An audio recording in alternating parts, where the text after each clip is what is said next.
ओम शांति। आज 15 सितंबर 2021 के साकार मधुर महावाक्य है। आज की मधुर मुरली में बाबा ने रूहानी यात्रा का महत्व बताया। बाबा आकर के हम सबको रूहानी यात्रा सिखाते हैं, जो बुद्धि की यात्रा है। एक सेकंड में हम अपनी बुद्धि से परम धाम पहुँच जाते हैं, इस पुरानी दुनिया को भूल जाते हैं। ये रूहानी यात्रा सिवाय बाबा के कोई सिखा नहीं सकता। बच्चे कहते हैं हम इस रूहानी यात्रा को भूल जाते हैं। बाबा ने कहा जिस यात्रा से आप एवर हेल्दी वेल्दी बनते हो, जो एक बहुत अच्छी दवाई है, आप उसे क्यों भूल जाते हो। ये बुद्धि योग की यात्रा है। आपको अपने घर जाकर फिर वापस नई दुनिया में आना है, इस पुरानी दुनिया को भूल जाना है। दुनिया में जो यात्राएं हैं वो जिस्मानी यात्राएं हैं। कोई अमरनाथ जाते हैं या अन्य यात्राओं पर जाते हैं। बाबा ने जो यात्रा सिखाई है ये बुद्धि की यात्रा है। अमरनाथ बाबा अमरलोक में जाने के लिए हमें ये यात्रा सिखा रहे हैं। आपस में जब मिलते हो तो आप जो ज्ञान की बातें करते हैं, रूहानी बातें करते हैं, ये शुभ सम्मेलन है। खुद से बातें करो। अब हम वापस अपने घर जाएंगे, फिर नई दुनिया में आएंगे। हमें इस दुनिया में लौटना नहीं, कलयुगी दुनिया में नहीं आना, नई दुनिया में आना है। आपस में वार्तालाप करो, कैसे किसी को रास्ता बताएं, सर्विस की वृद्धि कैसे हो, किसी का कल्याण कैसे हो। आपस में ये वार्तालाप करना शुभ सम्मेलन है। बहुत सुंदर बात बाबा समझा रहे हैं। हर एक को अपनी जाति का नशा रहता है, कुल का नशा रहता है। आपका ये सर्वोत्तम कुल है। ब्राह्मण कुल सबसे ऊंचा कुल है। आप वास्तव में निराकार आत्माएं हो। जब यहाँ आती हो तो आप सर्वोत्तम ब्राह्मण कुलभूषण हो। आप रूहानी ब्राह्मण कुलभूषण मुख्य वंशावली हो। वो जाति से ब्राह्मण होते हैं, वो कुख वंशावली हैं। आपने ब्रह्मा मुख से ज्ञान सुना, ब्रह्मा मुख वंशावली बन गए। घर गृहस्थ में रहते भी आप ये याद करते हो कि हम शिव वंशी ब्रह्मा कुमार ब्रह्मा कुमारियाँ हैं। ये पवित्र रहने की बहुत अच्छी युक्ति है। कोई भी मुख्य वंशावली ब्राह्मणों के बारे में नहीं जानते हैं। इस समय हम पक्के सच्चे ब्राह्मण बने हैं। ये हमारा अलौकिक जन्म है। बाबा समझा रहे हैं कि तुम बच्चों को चलते फिरते भी याद में रहना है। ये बुद्धि योग की यात्रा है। माया इस याद की यात्रा को भुला देती है। आपने बार बार अभ्यास करना है। हम अपने घर जाएंगे, फिर नई दुनिया में आएंगे। हम ही सतो प्रधान थे, फिर तमो प्रधान बन गए। बाबा ने एक्ट करके दिखाई कि ऐसे कोई आंखें बंद करके नहीं बैठना, आंखें खोल कर बैठना है। विचार सागर मंथन करना है। सुबह सुबह उठ के विचार सागर मंथन करो। बाबा हमें क्या से क्या बनाते हैं। ब्रह्मा बाबा जो युक्तियाँ यूज़ करते हैं वो बच्चों को भी बताते हैं, क्योंकि इस याद में बहुत कमाई है। कहते सुबह का साईं बेड़ा बनने लाई। इस समय सुबह सुबह जब आप याद करते हो तो आपकी बहुत कमाई जमा होती है। बाबा सिखाते हैं मीठी मीठी बातें करना। श्रीनाथ द्वारे जाते हैं, भोग बनाते हैं, साइलेंस में रहते हैं। भोग लगाया, सब ने बांट के खाया। यहाँ पर भी बाबा कहते ये सच्चा सच्चा श्रीनाथ द्वारा है, जहाँ आपको साइलेंस में बैठकर मन से एक बाबा को याद करना है। भोजन बनाते भी एक बाप की याद रहे। ये स्मृति रहे कि बाबा बीज रूप है, नॉलेजफुल है। वही हमें झाड़ के आदि मध्य अंत का राज बताते हैं। छीछी दुनिया से वाह वाह बनाने के लिए बाबा आए हैं। बहुत खुशी होनी चाहिए। बाबा हमें अमरलोक में ले जाने के लिए आए हैं, रूहानी यात्रा सिखाने के लिए आए हैं। आपस में मिलो तो ज्ञान की ही लेन देन, ज्ञान की वार्तालाप करनी है। यही शुभ सम्मेलन है। विनाश के समय में चारों तरफ हाहाकार का समय होगा। आप बच्चे बार बार लाइट के रूपधारी बन जाओ, देह को भूल जाओ। 1 सेकंड में देह में आना, फिर देह से न्यारे हो जाना। ये अभ्यास करेंगे तो आपके द्वारा दूसरों को लाइट का साक्षात्कार होगा। लाइट के रूपधारी बनकर, आकारी रूपधारी बनकर आप सेवा करते रहेंगे। बहुत सुंदर बात बाबा आज स्लोगन में समझा रहे हैं कि उमंग उत्साह के पंख साथ हैं तो सफलता है ही है। जहाँ उमंग उत्साह है वहाँ सफलता निरंतर है। आज याद रखेंगे, मैं लाइट का रूपधारी हूँ। कर्म किया फिर डिटैच हो गए। ज्ञान का वार्तालाप करना है, किसी से कोई भी व्यर्थ की बातें नहीं करनी है। आज पूरा समय व्रत रखेंगे, ज्ञान की लेन देन करेंगे, व्यर्थ का वार्तालाप बिल्कुल नहीं। अब सुनते हैं मुरली विस्तार से। बाबा कहते, मीठे बच्चे, अभी तुम अमर लोक की यात्रा पर हो। तुम्हारी ये बुद्धि की रूहानी यात्रा है जो तुम सच्चे सच्चे ब्राह्मण ही कर सकते हो। अभी तुम अमर लोक की यात्रा पर हो। तुम्हारी ये बुद्धि की रूहानी यात्रा है जो तुम सच्चे सच्चे ब्राह्मण ही कर सकते हो। क्वेश्चन है, अपने आप से व आपस में कौन सी वार्तालाप करना ही शुभ सम्मेलन है। अपने आप से व आपस में कौन सी वार्तालाप करना ही शुभ सम्मेलन है। अपने आप से बातें करो। हम आत्मा इस पुराने छीछी शरीर को छोड़ वापस घर जाएंगे। ये तन कोई काम का नहीं, अब बाबा के साथ जाएंगे। आपस में जब मिलते हो तो ये वार्तालाप करो कि सर्विस वृद्धि को कैसे पाए, सबका कल्याण किस तरह से हो, सबको रास्ता कैसे बताएं। ये शुभ सम्मेलन है। आपस में जब मिलते हो तो वार्तालाप करो कि सर्विस वृद्धि को कैसे पाए, सबका कल्याण किस तरह से हो, सबको रास्ता कैसे बताएं। यही शुभ सम्मेलन है। गीता दिल का सहारा टूट ना जाए। ओम शांति।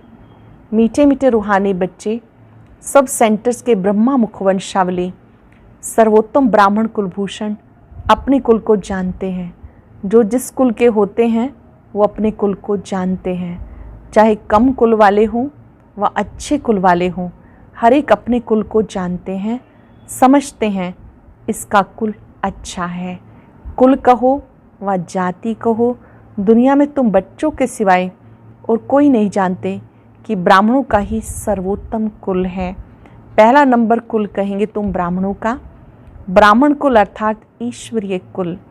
पहले है निराकारी कुल, फिर आते हैं साकारी सृष्टि में। सूक्ष्म वतन में कुल होता नहीं, ऊंचे से ऊंचा साकार में है तुम ब्राह्मणों का कुल। इस साकार में सबसे ऊंचा कुल ब्राह्मणों का है। तुम ब्राह्मण आपस में भाई बहन हो। बहन भाई होने के कारण विकार में जा नहीं सकते। तुम अनुभव से कह सकते हो ये पवित्र रहने की बहुत अच्छी युक्ति है। हर एक कहते हैं हम ब्रह्मा कुमार ब्रह्मा कुमारी हैं, शिववंशी तो सब हैं। फिर जब साकार में आते हैं तो प्रजापिता का नाम होने के कारण भाई बहन हो जाते हैं। प्रजापिता ब्रह्मा है तो जरूर रचता है, अडॉप्ट करते हैं। तुम कुख वंशावली नहीं हो, मुख्य वंशावली हो। ध्यान से समझेंगे। ब्रह्मा मुख से ज्ञान सुना, शिव बाबा पर निश्चय हुआ तो हम सब मुख्य वंशावली संतान हुए। कोई जाति से ब्राह्मण नहीं, कुख वंशावली नहीं, मुख्य वंशावली। तो मनुष्य कुख वंशावली मुख्य वंशावली का अर्थ भी नहीं जानते। मुख्य वंशावली अर्थात एडॉप्टेड बच्चे, कुख वंशावली अर्थात जन्म लेने वाले। तुम्हारा ये जन्म अलौकिक है। बाप को लौकिक, अलौकिक, पारलौकिक कहा जाता। प्रजापिता ब्रह्मा को अलौकिक बाप कहा जाता। लौकिक बाप सभी को है, वह तो कॉमन है। पारलौकिक बाप भी सभी का है। भक्ति मार्ग में तो भगवान, हे परम पिता सब कहते रहते हैं, परंतु इस बाबा को कभी कोई पुकारते नहीं। प्रजापिता ब्रह्मा बाबा को कोई पुकारते नहीं। ये बाबा भी होता है ब्राह्मण बच्चों का। उन दोनों को सब जानते हैं, बाकी ब्रह्मा में मूंझ पड़ते हैं। ब्रह्मा है सूक्ष्म वतन में, यहाँ तो दिखाते नहीं, चित्रों में ब्रह्मा को दाढ़ी मूछ वाला दिखाते, क्योंकि प्रजापिता ब्रह्मा यहाँ सृष्टि में है। सूक्ष्म वतन में प्रजा रच नहीं सकते, ये भी किसी की बुद्धि में नहीं आता। ये सब बातें बाबा समझाते। ये रूहानी यात्रा भी गाई हुई है। रूहानी यात्रा वह जहाँ से फिर लौट के नहीं आना। दूसरी यात्राएं सब जन्म जन्मांतर करते रहते हैं और जाकर लौट आते हैं। वह जिस्मानी यात्रा, यह है तुम्हारी रूहानी यात्रा। इस रूहानी यात्रा करने से तुम मृत्यु लोक में नहीं लौटते हो। बाप तुम्हें अमर लोक की यात्रा सिखाते हैं। मैं कश्मीर की तरफ अमरनाथ की यात्रा पर जाते, मैं कोई अमर लोक नहीं। अमर लोक एक है आत्माओं का, दूसरा है मनुष्यों का, इसको स्वर्ग अथवा अमरलोक कह सकते हैं। आत्माओं का है निर्वाण धाम, बाकी अमरलोक सतयुग, मृत्यु लोक है कलयुग, और निर्वाण धाम है शांति लोक, जहाँ आत्माएं रहती हैं। बाबा कहते तुम अमरपुरी की यात्रा पर हो। पैदल जाने की वो शारीरिक यात्राएं हैं, ये रूहानी यात्रा है। जो सिखाने वाला एक रूहानी बाप है और एक ही बार आके सिखाते हैं। वह तो जन्म जन्मांतर की बात है, यह मृत्यु लोक के अंत की यात्रा। ये तुम ब्राह्मण कुलभूषण ही जानते हो। रूहानी यात्रा अर्थात याद में हो, गाया जाता अंत मते सोगते। तुम्हें याद आता ही ये बाबा का घर, समझते हो नाटक पूरा होता है। ये पुराना वस्त्र, पुराना तन है। आत्मा में खाद पड़ने से शरीर में भी खाद पड़ती है। जब आत्मा पवित्र बनती है तो हमें शरीर पवित्र मिलता है। ये भी तुम बच्चे समझते हो, बाहर वाले कुछ नहीं समझते। तुम देखते हो कोई कोई समझते भी हैं, कोई की बुद्धि में ज्ञान नहीं। समझने वाला होगा तो जरूर किसको समझाएगा। मनुष्य जब यात्रा पर जाते हैं तो पवित्र रहते हैं, फिर घर में आकर अपवित्र बनते। मास तो मास पवित्र रहते। यात्रा की भी सीज़न होती, सदैव तो यात्रा पे जा ना सके। ठंडी व बरसात के समय कोई जा ना सके। तुम्हारी यात्रा में तो ठंडी गर्मी की कोई बात ही नहीं। बुद्धि से खुद समझ सकते हैं कि हम जा रहे हैं बाबा के घर। जितना हम याद करते हैं उतना विकर्म विनाश होते हैं। बाप के घर में जाकर फिर हम नई दुनिया में आएंगे। ये बाबा ही समझाते। यहाँ भी नंबरवार बच्चे हैं। वास्तव में यात्रा को भूलना नहीं चाहिए, लेकिन माया भुला देती है। इसलिए लिखते हैं बाबा आपकी याद भूल जाती है। अरे याद की यात्रा, जिससे तुम एवर हेल्दी वेल्दी बनते हो, ऐसी दवाई को तुम भूल जाते हो। वो फिर कहते बाप को याद करना बड़ा सहज है। अपने साथ बातें करनी होती। हम आत्मा पहले सतो प्रधान थी, अब तमो प्रधान बन गई। अब श्री बाबा हमें युक्ति से बहुत अच्छी बातें बताते, बाकी अभ्यास करना है। आंखें बंद कर विचार नहीं किया जाता। कोई आंखें बंद करके विचार करते हैं, बाबा कहते हैं बंद करके विचार नहीं किया जाता, बाबा ने एक्ट करके दिखाई। ऐसे अपने साथ बातें करो कि हम सतो प्रधान थे, हम ही राज्य करते थे। वह दुनिया गोल्डन एज थी, फिर सिल्वर कापर आयरन एज में आ गए। अब आयरन एज का अंत है, तब बाबा आया है। बाबा हम आत्माओं को कहते हैं मुझे याद करो, अपने घर को याद करो, जहाँ से आए हो। फिर अंत मते सुगते हो जाएगी, तुम्हें वहाँ ही जाना है। ये युक्ति बाबा बताते कि सवेरे उठकर अपने से बातें करो। बाबा एक्ट करके दिखाते। हम भी सवेरे उठ विचार सागर मंथन करता हूँ। सच्ची कमाई करनी चाहिए। सुबह का साईं बेड़ा बनने लाई, तो उस साईं को याद करने से बेड़ा पार हो जाता है। बाबा जो करते हैं, जैसे करते हैं, वह बच्चों को भी समझाते हैं। इसमें खिटखिट की बात नहीं, ये कमाई की बहुत अच्छी युक्ति है। कुछ भी कर्म करते रहो, परंतु बुद्धि में बाबा याद रहे। श्रीनाथ द्वारे में भोजन बनाते हैं तो बुद्धि में वो श्रीनाथ याद रहता है। बैठे ही मंदिर में हैं, जानते हम श्रीनाथ के लिए बनाते हैं। भोजन बनाया, भोग लगाया, फिर घर वाले बच्चे आदि याद आते रहेंगे। वहाँ भोजन बनाते हैं मुख बंद करके, बात नहीं करेंगे। मनसा में कोई विक्रम नहीं बनता। वह श्रीनाथ के मंदिर में बैठे हैं, यहाँ तो शिव बाबा के पास बैठे हैं। यहाँ भी बाबा युक्ति बताते, बच्चे कोई फालतू बात नहीं करना, सदैव बाबा से मीठी मीठी बातें करनी है। जैसा बाप वैसे बच्चे, बाप की स्मृति में रहता चक्र कैसे फिरता, तब तुम बच्चों को आके सुनाते। तुम बच्चे जानते हो हमारा बाबा मनुष्य सृष्टि का बीज रूप चैतन्य है। कितनी सहज बात है, परंतु फिर भी समझते नहीं, क्योंकि पत्थर बुद्धि है। उस बीज को हम चैतन्य नहीं कहेंगे। ये नॉलेजफुल है, चैतन्य है, ये एक ही है। वह बीज तो अनेक प्रकार के होते। भगवान को कहा जाता मनुष्य सृष्टि का बीज रूप, तो बाप हो गया ना। आत्माओं का बाप परमात्मा है, तो सब ब्रदर्स ठहरे। बाप भी वहाँ रहते जहाँ तुम आत्माएं निवास करती हो। निर्वाण धाम में बाप और बच्चे रहते हैं। इस समय तुम प्रजापिता ब्रह्मा की संतान भाई बहन हो, इसलिए कहलाते हो शिववंशी ब्रह्मा कुमार कुमारियाँ। ये भी तुम्हें लिखना है कि हम ब्रह्मा कुमारियाँ भाई बहन हैं। बाप ब्रह्मा द्वारा सृष्टि रचेंगे तो भाई बहन ठहरे ना। कल्प कल्प ऐसे ही क्रिएट करते, अडॉप्ट करते जाते। मनुष्य को प्रजापिता ब्रह्मा नहीं कहा जाता, भले बाबा कहते हैं, परंतु वो है हद का। इनको प्रजापिता कहेंगे क्योंकि बहुत प्रजा है, अर्थात ढेर बच्चे हैं। तो बेहद का बाप बच्चों को सब बातें समझाते।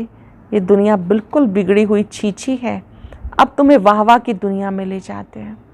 दुनिया बिल्कुल बिगड़ी हुई है, छीछी है, बाबा वाह वाह दुनिया में ले जाते। तुम्हारे में भी बहुत है जो भूल जाते हैं। अगर ये याद हो तो बाप भी याद रहे, गुरु भी याद रहे कि अब वापस जाना है। पुराना शरीर छोड़ देंगे क्योंकि ये तन अब काम का नहीं। आत्मा जब पवित्र होती जाती तो शरीर भी पवित्र होना है। आपस में ऐसी ऐसी बातें करनी चाहिए। इसको कहा जाता है शुभ सम्मेलन, जिसमें अच्छी अच्छी बातें हों। ये शुभ सम्मेलन है जिसमें अच्छी अच्छी बातें हों। सर्विस कैसे वृद्धि को पाए, कल्याण कैसे करें, उनका छीछी सम्मेलन है। गपोड़े मारते रहते, यहाँ गपोड़े आदि की बात नहीं, सच्चा सच्चा सम्मेलन इसे कहा जाता। तुम्हें कहानी सुनाई कि कलयुग है, सतयुग को स्वर्ग कहा जाता। भारत स्वर्ग था, भारतवासी 84 जन्म भोगते हैं, अब अंत में है। अब तुम तमो प्रधान से सतो प्रधान बनते हो। इसमें कोई गंगा स्नान आदि की बात नहीं है। बाबा समझाते, भगवान उवाच, मैं सबका बाप हूँ। श्री कृष्ण सबका बाप हो नहीं सकता। एक दो बच्चे का बाप श्री नारायण है ना कि श्री कृष्ण। श्री कृष्ण तो कुमार है। इस प्रजापिता ब्रह्मा को बहुत बच्चे हैं। कहाँ कृष्ण भगवान उवाच, कहाँ शिव भगवान उवाच। भूल कितनी बड़ी कर दी। कहाँ भी प्रदर्शनी करो, मुख्य बात है गीता का भगवान ये या वो। गीता ज्ञानदाता कौन, निराकार शिव या श्री कृष्ण। पहले पहले समझाना चाहिए। भगवान शिव को कहा जाता, ये बुद्धि में बिठाना है। इस पर प्रोब होना चाहिए। गीता के भगवान का चित्र बड़ा परमानेंट होना चाहिए। नीचे में लिख देना है कि जज करो, आकर के समझो, फिर लिखवा कर सही करा लेनी चाहिए। लिखवा के उनसे सिग्नेचर करा देने चाहिए। अच्छा, मीठे मीठे सिक्के लदे बच्चों प्रति माता पिता बाप दादा का याद प्यार, गुड मॉर्निंग। रूहानी बाप की रूहानी बच्चों को नमस्ते। रूहानी बच्चों की रूहानी बाप दादा को नमस्ते, गुड मॉर्निंग। शुक्रिया बाबा, शुक्रिया। धारणा के लिए सार, आपस में शुभ सम्मेलन कर सर्विस की वृद्धि के प्लान बनाने हैं। अपने और सबके कल्याण की युक्ति रचनी है। कभी भी कोई व्यर्थ की बातें नहीं करनी, फालतू बातें नहीं करनी। सवेरे सवेरे उठकर अपने आप से बातें करनी है। विचार सागर मंथन करना है। भोजन बनाते एक बाप की याद में रहना है। मनसा भी बाहर ना भटके, ये ध्यान रखना है। भोजन बनाते मनसा भी बाहर ना भटके, ये ध्यान रखना है। वरदान है, विनाश के समय पेपर में पास होने वाले आकारी लाइट रूपधारी भव। विनाश के समय पेपर में पास होने वाले आकारी लाइट रूपधारी भव। विनाश के समय पेपर में पास होने व सर्व परिस्थितियों का सामना करने के लिए आकारी लाइट रूपधारी बनो। जब चलते फिरते लाइट हाउस हो जाएंगे तो आपका ये रूप दिखाई नहीं देगा। जैसे पार्ट पर जाते समय चोला धारण करते हो कार्य समाप्त हुआ, चोला उतारा, 1 सेकंड में धारण करो, 1 सेकंड में न्यारे हो जाओ। जब ये अभ्यास होगा तो देखने वाले अनुभव करेंगे ये लाइट के वस्त्रधारी हैं, लाइट ही इनका श्रृंगार है। सरल शब्दों में जब आप अभ्यास करेंगे तब दूसरों को आपके द्वारा लाइट का ही साक्षात्कार होगा कि ये बिल्कुल लाइट हैं, प्रकाशमयी काया में है। उसके लिए 1 सेकंड में देह में आना, 1 सेकंड में देह रूपी वस्त्र से न्यारे हो जाना, यह अभ्यास करना है। स्लोगन है, उमंग उत्साह के पंख साथ हूँ तो हर कार्य में सफलता सहज मिलती है। उमंग उत्साह के पंख साथ हूँ तो हर कार्य में सफलता सहज मिलती है। आज हम रूहानी यात्रा का अभ्यास करेंगे। चलते फिरते मैं रूहानी यात्रा पर हूँ। ओम शांति। आज की अव्यक्त मुरली जरूर सुने। उसके लिए ऊपर दिए गए बॉक्स को टच करें।